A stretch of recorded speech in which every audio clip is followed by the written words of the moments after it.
Chapter 1. The Hook That Rewrites History. November 22nd, 1963. Dallas, Texas. Gunshots shatter the air in Dealey Plaza. Chaos erupts, and the world holds its breath. Except this time, President John F. Kennedy doesn't die. Bullets scream past his head. He ducks just in time. The Secret Service swarms the motorcade, and America's youngest president survives by a hair. Welcome to the Shadow Carapace, folks. I'm Slipturtle, your host peeling back history's shadows, and this is What If? The Declassified Chronicles. Episode 1. The Day That Changed Everything. We're kicking off a multi-part series, diving deep into an alternate timeline, powered by declassified documents like the Schlesinger Memo and NSAM-263, where JFK not only lives but swings a wrecking ball at the deep state. What's the deep state? It's the hidden machine. CIA operatives running wild, FBI wiretappers digging dirt, military brass itching for war, and defense contractors raking in billions, all pulling strings behind the curtain. Kennedy despised it, wanted it smashed, and surviving Dallas hands him the perfect weapon, proof they tried to take him out. Buckle up, this is about to get explosive. Chapter 2. The Deep State Exposed. Let's dig into the gritty truth, straight from the archives. Kennedy's war with the deep state wasn't new. It brewed for years. Take 1961's Bay of Pigs, a CIA-planned invasion of Cuba that flopped hard, leaving Kennedy humiliated on the world stage. He was livid, called it a betrayal. The Schlesinger Memo, dated June 30th, 1961, laid it bare. The CIA's blunders are mounting, its autonomy's a liability. We need reform now. Declassified files hint he was mulling a total overhaul, split the agency, clip its wings. Then Vietnam, NSAM-263, signed October 11th, 1963, ordered 1,000 troops out by December, with plans to pull most by 1965. Historians argue, was he bailing on the war entirely? Add his push for civil rights, think his June 1963 speech demanding equality, and his Soviet peace talks, like the limited test ban treaty that summer. And you see a pattern.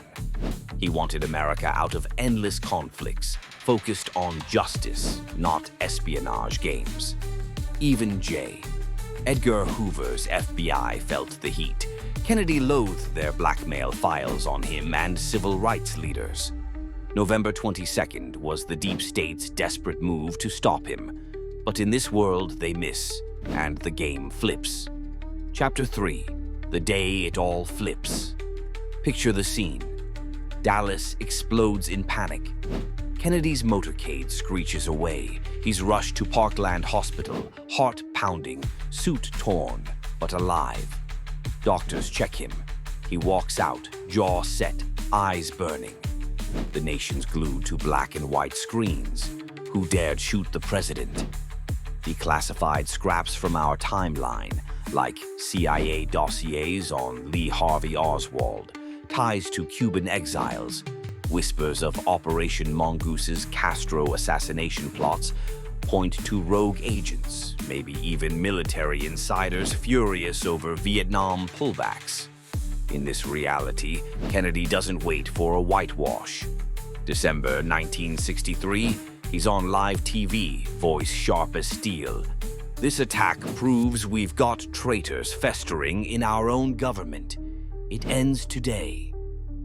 Crowds flood Langley with signs, no more lies, while Congress, spooked by public rage, launches hearings. The Schlesinger Memo's his blueprint. Slash the CIA's secrecy, slap on oversight. Pre-Dallas, Gallup pegged his approval at 63%. Post-attempt, it's through the roof. The people's anger is his fuel, and he's ready to burn the deep state to the ground. This isn't just survival. It's the opening shot of a revolution. Chapter 4. The ripple effects teased. Kennedy's alive, and history's about to veer hard.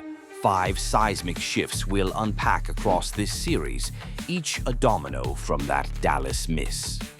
First, Vietnam. NSAM-263 kicks in. No escalation, just aid by 1965. South Vietnam might fall fast, but no quagmire, no 58,000 dead, no draft riots tearing cities apart.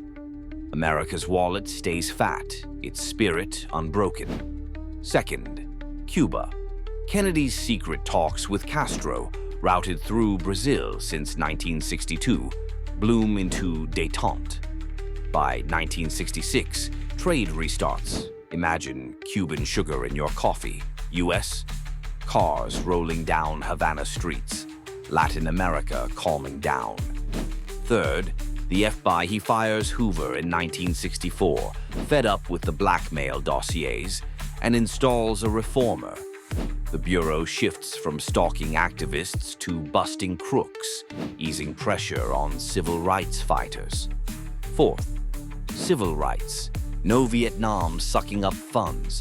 The 1964 Act's a juggernaut.